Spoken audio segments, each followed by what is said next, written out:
नमस्कार दोस्तों, मैं दिग्विजय सिंह आप सबका बहुत स्वागत करता हूं दिग्विजय इकोनॉमिका में। कैसे हैं आप लोग और कैसे चल रही है आपकी जीत की तैयारी।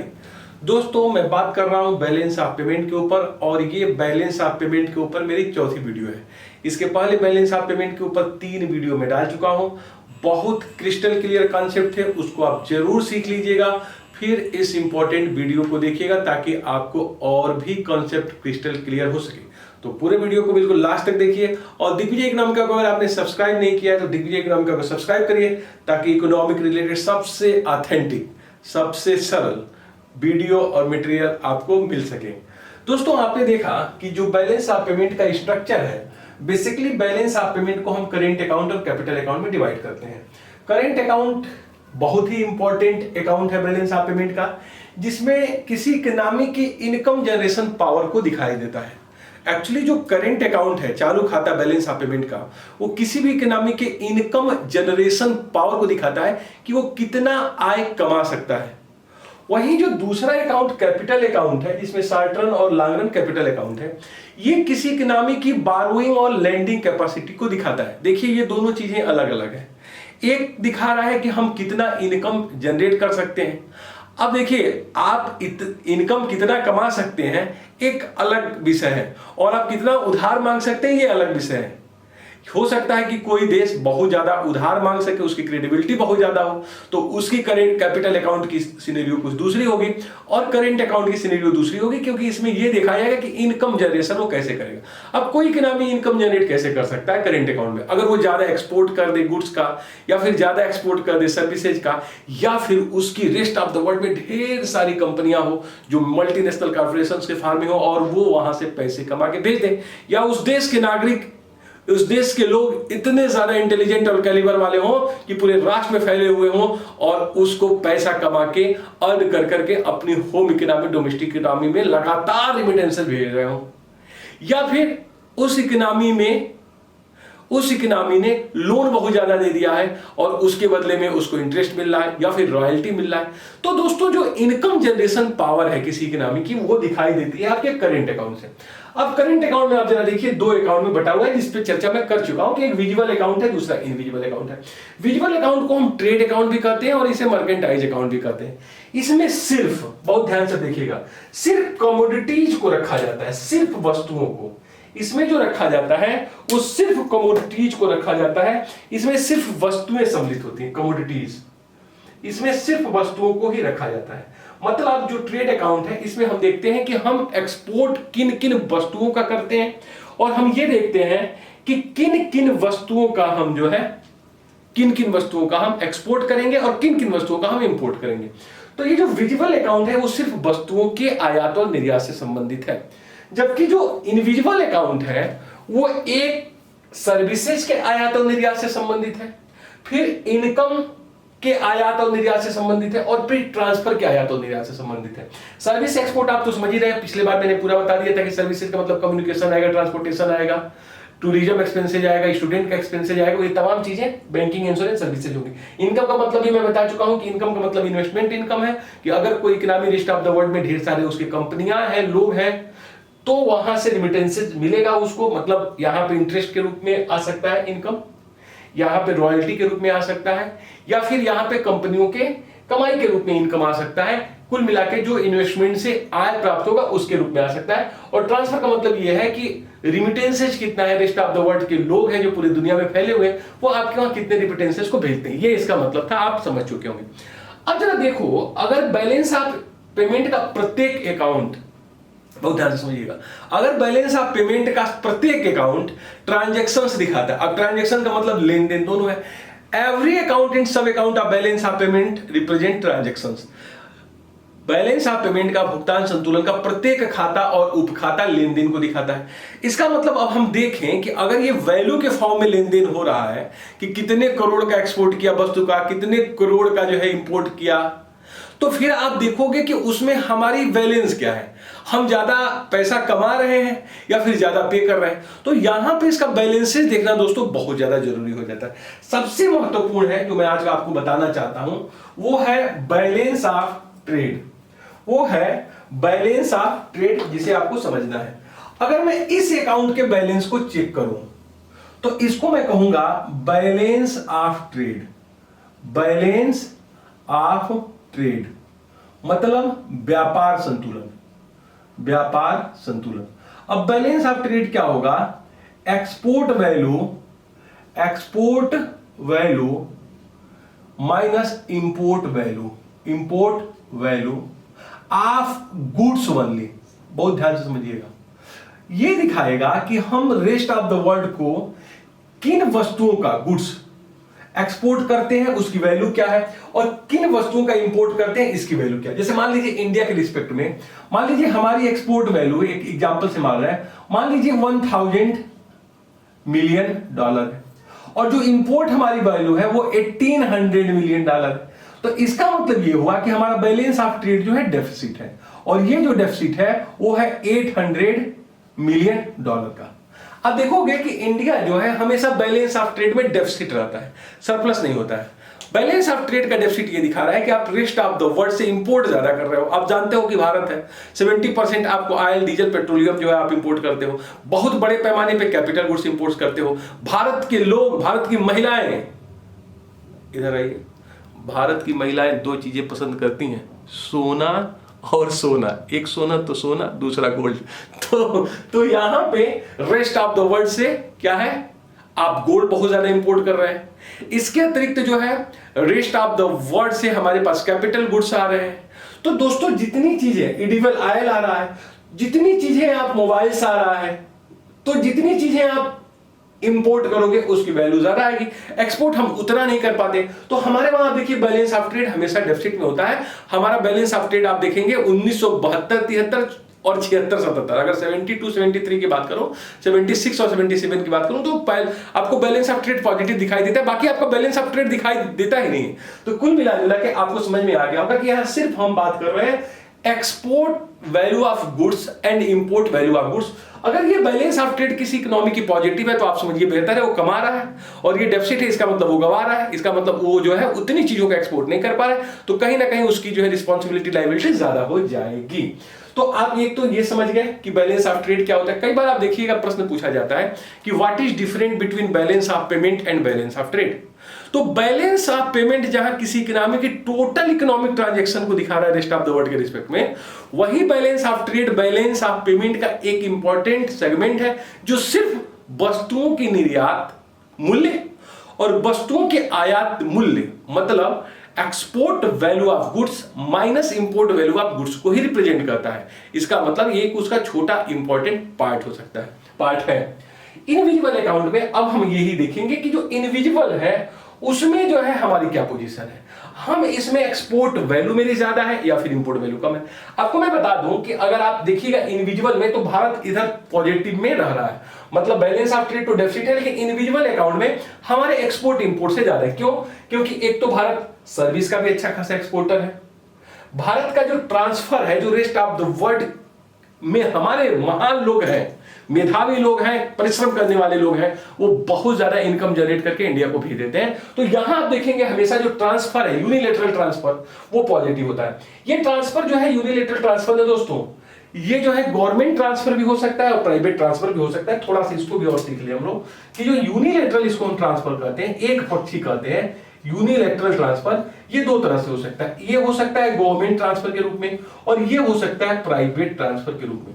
अगर मैं गवर्नमेंट ट्रांसफर की बात करूं तो गवर्नमेंट क्या देती है? ग्रांट और गिफ्ट। और जो प्राइवेट क्या देते हैं दूसरे देशों के? गिफ्ट और डोनेशन। अब जरा देखिए ये जो ट्रांसफर है वो है unilateral transfer. Balance of payment का एक ऐसा आइटम जो एक पक्षी है, सिर्फ जिसके एक पक्ष है दूसरा पक्ष नहीं है। इसका मतलब इसमें रीपेमेंट लायबिलिटी नहीं है। लाइक एग्जांपल मैं क्या कहना चाहता हूं, जैसे मान लीजिए कि सुहासी है और सुहासी का भैया जो है रहता है दुबई में, और सुहासी के बर्थडे पे 70,000 रुपीज भेज दिया और कहा कि बहना एक मेरे तरफ से स्कूटी परचेज कर लेना। अब सुहासी इसके बदले में क्या देगी? सुहासी इसके बदले में कुछ नहीं देगी भैया को, सिर्फ एक तरफा है, ले ली, भैया को बोल देना थैंक यू सो मच। तो यहां पे क्या हुआ कि आपने क्या किया? सिर्फ और सिर्फ आपने क्या किया, सिर्फ और सिर्फ थैंक यू बोला और आपको पेमेंट मिल गया, तो रीपेमेंट लायबिलिटी नहीं है। इसलिए बोलते हैं एक तरफा हस्तांतरण। भारत के महान लोग जो भारत के विश्व के हर कोने में पाए जाते हैं, आप दुनिया के किसी भी कोने में चले जाइए भारत के लोग मिलेंगे, क्योंकि भारत के लोग हैं मेधावी, परिश्रमी और बहुत ही कुशाग्र बुद्धि के। तो वो मातृभूमि से प्यार करते हैं, जहां भी अर्न करते हैं अपने परिवार को कभी नहीं भूलते हैं, रेमिटेंस भेजते रहते हैं। तो एक तरफा है, एक तरफा का मतलब इसमें कोई रीपेमेंट लायबिलिटी नहीं है। तो गवर्नमेंट भी ये कर सकती है, ग्रांट दे सकती है, गिफ्ट दे सकती है, और प्राइवेट भी दे सकते हैं गिफ्ट और डोनेशन। तो दोस्तों भारत में अगर आप इंडिविजुअल का शेष निकालें, बैलेंस निकालें, तो आप इधर देखेंगे कि लगातार इंडिविजुअल का जो बैलेंसेज होता है तीनों का जोड़ के, अगर आप इसमें, मैं कह रहा हूं बहुत ध्यान से समझिएगा कि प्रत्येक सेगमेंट ट्रांजैक्शंस दिखाता है, लेन देन। मतलब हम देखेंगे सर्विस का कितना एक्सपोर्ट किया, सर्विस का कितना इंपोर्ट किया, फिर जो है इनकम कितना आया, कितना गया। ये नेगेटिव इन द सेंस होगा कि मल्टीनेशनल सारी कंपनियां तो भारत में है, तो वो इनकम कितना लाई और हमारी कंपनियां कितनी लेके इनकम ले आई, दोनों का डिफरेंस। फिर ट्रांसफर्स के रूप में हमारे देश के महान लोगों ने कितना भेजा और विदेशी जो यहां रहते हैं वो कितना लेके गए। अगर इन तीनों को जोड़िएगा तो इंडिविजुअल आपका अकाउंट का बैलेंस मिल जाएगा, जो मैं बता रहा हूं कि आजकल भारत में पॉजिटिव है।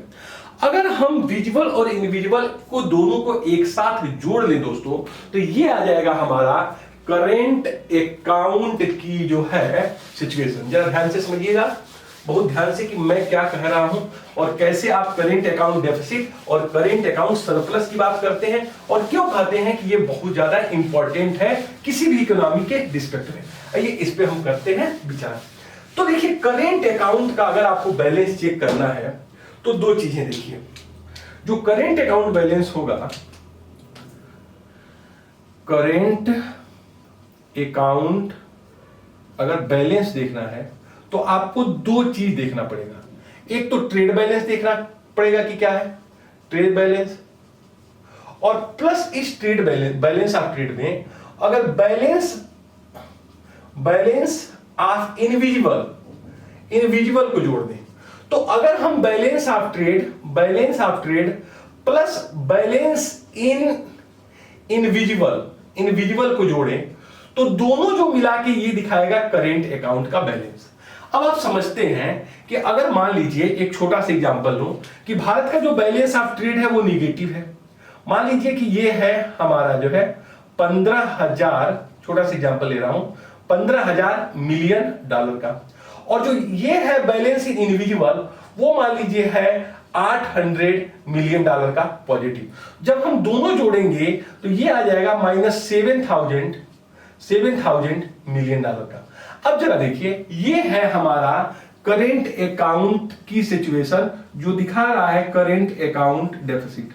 भारत का आप देखेंगे कि करेंट अकाउंट डेफिसिट होता है, मतलब चालू खाते में घाटा होता है, चालू खाते में घाटा होता है। अगर यही सिचुएशन उल्टी होती कि भारत जो है इंडिविजुअल से या फिर बैलेंस ऑफ ट्रेड में इस तरह का सिचुएशन होता कि ये अगर 7,000 प्लस हो जाता, मतलब क्या हुआ कि हमारा बैलेंस ऑफ ट्रेड क्या होता है, ये पॉजिटिव होता और ये मान लीजिए निगेटिव होता, मान लीजिए, और ये टोटल का बैलेंस मिलके पॉजिटिव हो जाता, तो हम बोलते करेंट अकाउंट सरप्लस। मतलब जो चालू खाता है उसमें अधिशेष, चालू खाते में अधिशेष। अब एक चीज समझिए आप लोग, किसी भी इकोनॉमी में चालू खाते की जो सिचुएशन है वो बहुत इंपॉर्टेंट होती है। जैसे मैंने कहा कि भारत में आप देखोगे तो नॉर्मली करेंट अकाउंट डेफिसिट पाया जाता है, इसको बोलते हैं CAD, करेंट अकाउंट डेफिसिट के लिए शब्द यूज किया जाएगा CAD। कुछ इकोनॉमी ऐसी है जहां पे करेंट अकाउंट सरप्लस है। देखिए, अगर करेंट अकाउंट डेफिसिट है तो इसका मतलब आपकी इनकम जनरेशन पावर कम है, आप ज्यादा पेमेंट करते हैं विदेशियों को और पैसा कम कमा पाते हो, ये दिखाता है आपकी करेंट अकाउंट डेफिसिट, जैसे कि इंडिया में है। दूसरा चीज है करेंट अकाउंट सरप्लस। अगर आपकी इनकम जनरेशन पावर ज्यादा होती कंपैरिजन टू लायबिलिटी, मतलब हम एक्सपोर्ट ज्यादा कर लेते, सर्विस का एक्सपोर्ट ज्यादा कर लेते, हमारे रेस्ट ऑफ द वर्ल्ड में कंपनियां कमा के हमको लाते ज्यादा, तो यहां पे क्या होता, करेंट अकाउंट जो है हमारा हो जाता सरप्लस। तो दोस्तों हमेशा ही करेंट अकाउंट सरप्लस आप देखोगे बेहतर सिचुएशन को दिखाएगा, ये दिखाएगा कि आपके पास कमाई की क्षमता ज्यादा है, आप डॉलर ज्यादा एक्यूमुलेट कर रहे हो। लेकिन जब ये डेफिसिट की आप बात करोगे, करेंट अकाउंट डेफिसिट, तो ये दिखाएगा कि आप जो है इनकम जनरेशन आपकी पावर कम है, लायबिलिटी ज्यादा है। अगर इकोनॉमी में करंट अकाउंट डेफिसिट है, जैसे इंडिया की सिचुएशन है, तो फिर वो इकोनॉमी क्या करेगा? उसको डॉलर चाहिए, डॉलर है नहीं, तो फिर आप क्या करोगे? इंटरनेशनल मार्केट से जाओगे, एक्सटर्नल कमर्शियल बारोइंग लोन करोगे। मतलब एक्सटर्नल कमर्शियल बारोइंग का मतलब क्या है कि आप जाओगे यूएस में, वहां के किसी कॉमर्शियल बैंक से, अथराइज कॉमर्शियल बैंक से डॉलर लोगे और उस पर 18% का ब्याज दोगे, वो 3 साल के लिए आपको लोन देगा। इसी तरीके से आप किसी इंस्टीट्यूशन से लोन मांगने जाओगे, कहीं ना कहीं से तुम रेस्ट ऑफ द वर्ल्ड से लोन लेके आओगे और उसकी पेमेंट की व्यवस्था करोगे। कुल मिला जुला के दोस्तों, जितना ज्यादा आप लोन लोगे उतना आपका फिस्कल डेफिसिट बढ़ता जाएगा, उतना ज्यादा फिस्कल। क्योंकि अब जब मैं आपको फिस्कल डेफिसिट कराऊंगा तो मैं बताऊंगा कि फिस्कल डेफिसिट कैसे बढ़ जाएगा। जब तुम्हारा करंट अकाउंट डेफिसिट है तो आप देखोगे नो डाउट इसका इंपैक्ट एक और आएगा, वो फिस्कल डेफिसिट के रूप में होगा। वो ध्यान से समझिए, कुल मिला जुला के करंट अकाउंट डेफिसिट, जब आप रेस्ट ऑफ द वर्ल्ड से लोन मांगते हो डॉलर, तो ये आपके फिस्कल डेफिसिट को भी बढ़ा देगा, राजकोषीय घाटे को। अब फिस्कल डेफिसिट एक इंटरनल वेरिएबल है, आंतरिक चर है, जबकि जो करंट अकाउंट है ये एक बाह्य चर है, एक्सटर्नल चर है, बाह्य चर। मतलब ये कुल मिला जुला के मैं ये कहूंगा कि एक एक्सटर्नल इंबैलेंसेस को दिखाता है। कौन? वो एक्सटर्नल इंबैलेंसेस को दिखाता है current account deficit. Internal imbalances को दिखाता है आंतरिक चर है, ये फिस्कल डेफिसिट। और दोनों एक दूसरे के साथ जुड़े हुए हैं। और करंट अकाउंट और डेफिसिट और फिस्कल डेफिसिट अगर दोनों आपके साथ है तो इसका मतलब आपका इंटरनल इंबैलेंसेज है, आंतरिक भी अशांति है, असंतुलन है, और ऐसे एक्सटर्नल भी इंबैलेंसेज है, बाहरी भी असंतुलन है। तो कुल मिलाजुला के दोस्तों हम ये आपको बता रहे हैं कि फिस्कल डेफिसिट को ये बढ़ा देता है।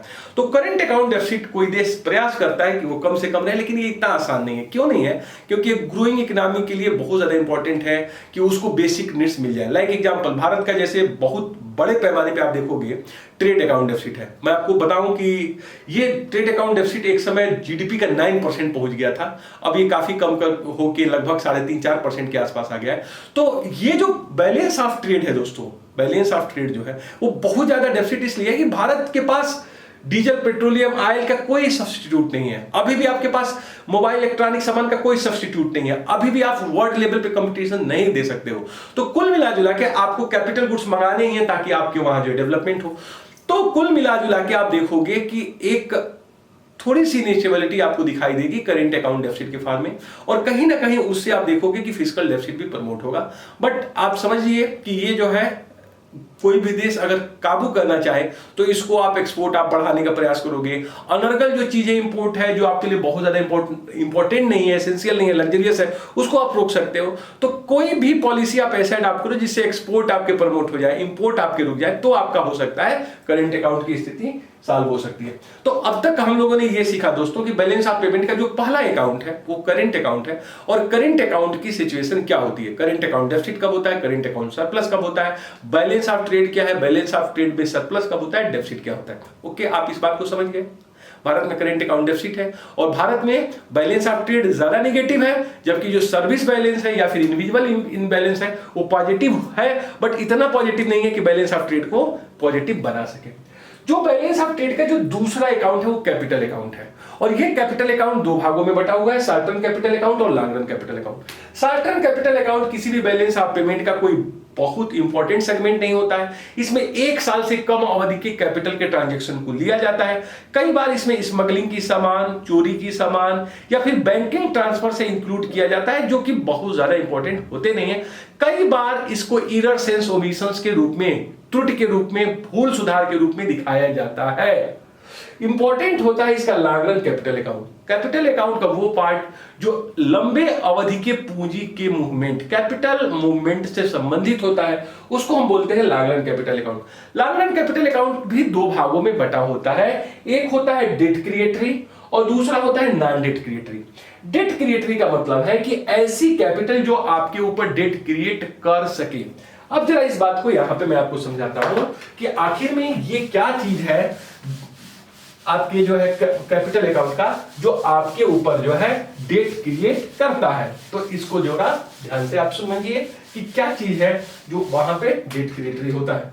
तो मैंने कहा कि कैपिटल अकाउंट का एक भाग है डेट क्रिएटरी और दूसरा है नॉन डेट क्रिएटरी। डेट क्रिएटरी का मतलब यह है कि अगर मैं रेस्ट ऑफ द वर्ल्ड से लेता हूं रिसोर्सेज तो डेट क्रिएट हो जाएगा। अब ये क्या होगा, डेट क्रिएट कैसे होगा? अगर मान लीजिए कि मैं बाइलेटरल लोन ले लूं, बाइलेटरल, या फिर एनआरआई डिपॉजिट के रूप में हो, एनआरआई डिपॉजिट के रूप में हो, या फिर लोन फ्रॉम इंस्टीट्यूशंस के रूप में हो, इंस्टीट्यूशंस के रूप में हो, या फिर एक्सटर्नल कॉमर्शियल बारोइंग हो, एक्सटर्नल कॉमर्शियल बारोइंग, जिसको भारत में कहा जाता है ECB, वाणिज्यिक उधारी। इसको समझिए आप लोग। देखिए, जो लैंडलैंड कैपिटल अकाउंट है उसका पहला पार्ट है डेट क्रिएटरी। डेट क्रिएटरी का मतलब ऐसी चीजें जो आपके ऊपर डेट क्रिएट कर सके। इसमें एक होता है बायलैटरल, द्विपक्षीय। अगर हम अमेरिका से लोन मांग लिए तो उसको वापस करेंगे, ये मेरे ऊपर डेट क्रिएट करेगा, मैं उसे ब्याज भी दूंगा। इसी तरह एनआरआई डिपॉजिट, अगर नॉन रेजिडेंट इंडियंस है और वो मेरे वहां पैसा जमा करेंगे तो उनको भी आपको पेमेंट करना पड़ेगा, ब्याज देना पड़ेगा। इसी तरह से लोन फ्रॉम इंस्टीट्यूशन, अगर जो संस्थाएं हैं और आपको लोन देती हैं, लोन फ्रॉम इंस्टीट्यूशन, तो आईएमएफ हुआ, वर्ल्ड बैंक हुआ, एडबी हुआ, तो भी आपको उसको पेमेंट करना है क्योंकि आपके ऊपर डेट क्रिएट करता है। और अंततः जो सबसे महत्वपूर्ण है, भारत सरकार, आप देखिए इसमें हमेशा इसमें ज्यादा जो है लोन लेता है एक्सटर्नल कॉमर्शियल बारोइंग के फॉर्म में, ईसीबी के फॉर्म में, जिसे आप कहते हैं बाह्य वाणिज्यिक उधारी, बाह्य वाणिज्यिक उधारी। ये सबसे टफ लोन माना जाता है, सबसे हार्ड लोन। अगर कभी आपको यूपीएससी के एग्जाम में प्रश्न पूछा जाए कि सबसे ज्यादा कौन सा लोन है जो किसी इकोनॉमी को प्रॉब्लम क्रिएट करता है, तो सबसे जो टफ लोन होता है, मुश्किल लोन होता है, वो होता है एक्सटर्नल कॉमर्शियल बारोइंग। जब कोई देश किसी अन्य देश के वाणिज्यिक बैंक से महंगे रेट पे, लाइक एग्जांपल, अगर आपको आईएमएफ वर्ल्ड बैंक देगा तो हो सके 7-8% पे दे दे, बट ये जब आप अमेरिका के किसी कॉमर्शियल बैंक से डॉलर लोगे ना तो आपको 17-18% पे देगा और 3 साल के लिए देगा। मतलब हाई रिटर्न्स लेगा, हाई इंटरेस्ट लेगा और लो मैच्योरिटी देगा। तो ये दोस्तों डेट क्रिएटरी होते हैं। इसमें भी बहुत क्लियर कर समझिए, क्योंकि ये बैलेंस आप पेमेंट पे हम हैं, तो प्रत्येक इसके सब अकाउंट भी ट्रांजैक्शंस ही दिखाएंगे। मतलब अगर बायलैटरल भारत लोन ले रहा है तो लोन लेना भी इसमें आएगा और लोन देना भी आएगा और इसका बैलेंस भी आएगा। फिर देखिए, अगर एनआरआई डिपॉजिट जमा करते हैं तो इसमें भी लेन देन है, लोन फ्रॉम इंस्टीट्यूशन है, इसमें भी लेन देन है, और एक्सटर्नल कॉमर्शियल बारोइंग हम ले रहे हैं तो एक्सटर्नल कॉमर्शियल बारोइंग हम अन्य देशों को दे रहे हैं, इसका भी बैलेंस आएगा। तो दोस्तों यहां पे हो गया डेट क्रिएटरी। दूसरा जो होता है कैपिटल अकाउंट का पार्ट, वो होता है नॉन डेट क्रिएटरी। ऐसे भी कैपिटल मूवमेंट होते हैं रेस्ट ऑफ द वर्ल्ड के साथ जिसमें किसी तरह की ऑब्लिगेशंस नहीं जुड़ी होती हैं, हम लोन नहीं देते। लाइक एग्जांपल, क्या यहां पे इंडिया में आप जब जाओगे किसी भी मॉल में तो आपको रिबॉक, एडिडास, प्यूमा और ज्यों घुसोगे, ज्यों घुसे पहला दाइना मैकडी मैकडी, तो ये क्या हम लोगों ने उधार मांगा है? क्या बिलियंस डॉलर लेके आते हैं और यहां इन्वेस्टमेंट करते हैं? तो क्या बिलियंस डॉलर लेके यहां इन्वेस्टमेंट करने वाली ये फॉरेन कंपनियां यहां पे लोन दे रही है हमको? नहीं, वो यहां के पोटेंशियल का, अपॉर्चुनिटी का बेनिफिट उठाने आएंगे। ये डेट क्रिएट नहीं करती, इसलिए इनको बोलते हैं हम नॉन डेट क्रिएटिंग आइटम्स। ये बिलियंस डॉलर लेके आती हैं आपकी इकोनॉमी में और चाहती हैं कि किस तरीके से स्ट्रेटजी अडॉप्ट करें कि ताकि सारे के सारे कंज्यूमर उनके गिरफ्त में आ जाए। आप जब मैकडी में जाते हो, जब बर्गर खाते हो, तो कितनी प्रशंसा करते हो? आप जरा सोचिए, सारी मल्टीनेशनल कंपनियां आपसे चारों तरफ से घिरे हुए हैं। आप बाहर निकलते हो, आप बिस्लेरी की पानी पीते हो, आप किनले की पानी पीती हो, ये भी पानी रेस्ट ऑफ द वर्ल्ड की मल्टीनेशनल कंपनियां आपको अवेलेबल करा रही हैं। आप जाते हैं, कोका कोला पीते हैं, थम्स अप पीते हैं, जो कुछ भी आप जो है soft drink, cold drink P रहे हैं, सब विदेशी कंपनियां। यहां तक कि आप जो घर में बैठ के मैगी खा रहे हो ना, ये भी नेस्ले कंपनी जो है स्विस कंपनी है।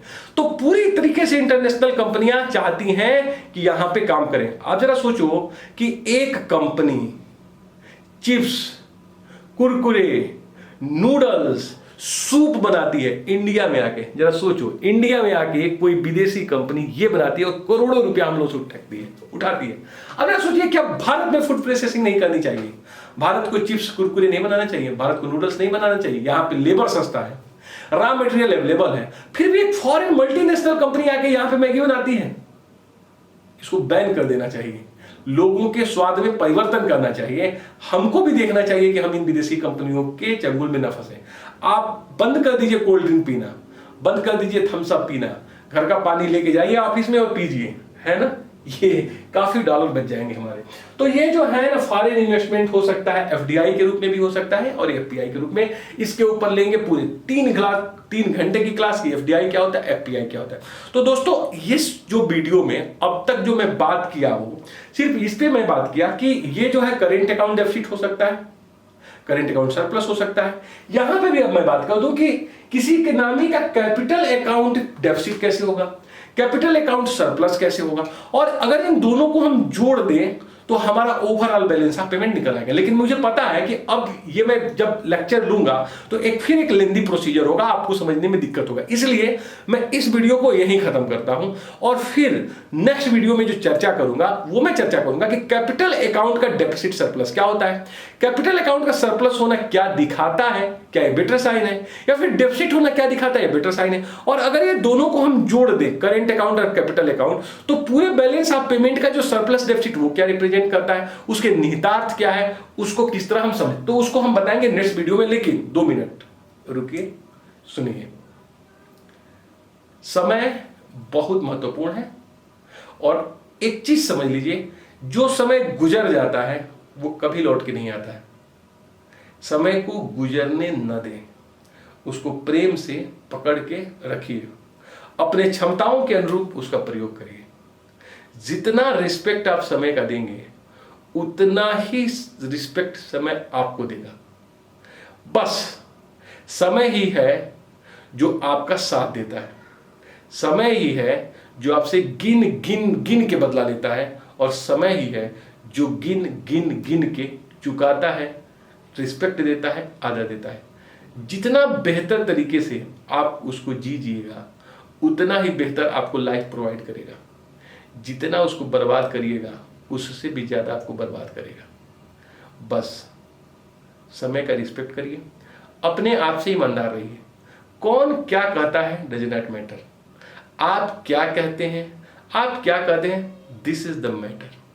अपने आप से नाराज होना सबसे अच्छी बात है, दूसरे से नाराज होना कोई बड़ी बात नहीं है। अपने आप से नाराज होइए, अपने आप से लड़िए, अपने आप से खुश मत रहिए। अगर आपको लगता है कि मैं सही नहीं कर रहा हूं तो अपने आप से लड़िए, झगड़िए। अगर आप जिंदा हैं तो आप अपने आप से लड़ते हैं, अगर आप मर चुके हैं तो आप अपने आप से कभी नहीं लड़ेंगे। लड़ते रहिए, तब तक लड़िए जब तक कि ये आपका मन आपके कहे गए बातों को मानना शुरू न कर दे। आपको पता है कि मैं क्या गलती कर रहा हूं, आपको ये भी पता है कि कौन सा ऐसा फोर्स है जो मुझे आईएएस बनने से, पीसीएस बनने से, मेरी मंजिल तक जाने से मुझे रोक सकता है। उन चीज़ों को इस महाशिवरात्रि के पर्व पे बाहर निकालिए, कुछ अच्छा करिए, कुछ बड़ा करिए, समय का रिस्पेक्ट करिए, समय आपको बहुत रिस्पेक्ट करेगा। Thank you so much for watching Digvijay Economica. God bless you dear friends.